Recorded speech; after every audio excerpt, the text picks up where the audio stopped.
Welcome to the Slop Farm. Enjoy the video. In this video, I will explain how to unlock your Kia Sportage steering wheel. This common issue can be a bit frustrating, but it's actually a built-in anti-theft feature designed to keep your vehicle secure. The steering wheel locks when the key is removed or the engine is turned off, preventing unauthorized movement.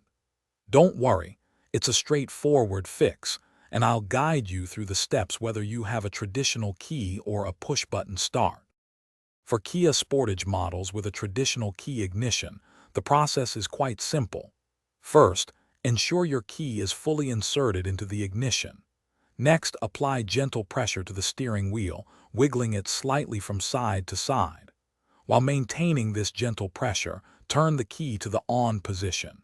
You might feel a slight click, and the steering wheel should then release, allowing you to start your vehicle as usual. If your Kia Sportage has a push-button start, the method is slightly different but equally easy. Begin by pressing your foot firmly on the brake pedal. Then, just like with a traditional key, gently wiggle the steering wheel from side to side. While you are wiggling the wheel, press the engine start/stop button. You should hear the steering lock disengage, and your engine will then be ready to start, allowing you to drive away. Sometimes, the steering wheel might be a bit stubborn. If it doesn't unlock on the first try, apply a little more force while wiggling the wheel, but avoid excessive strain.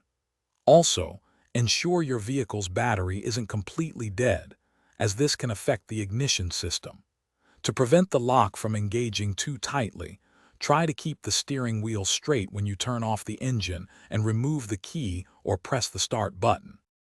Thanks for watching. Consider subscribing if we helped you today.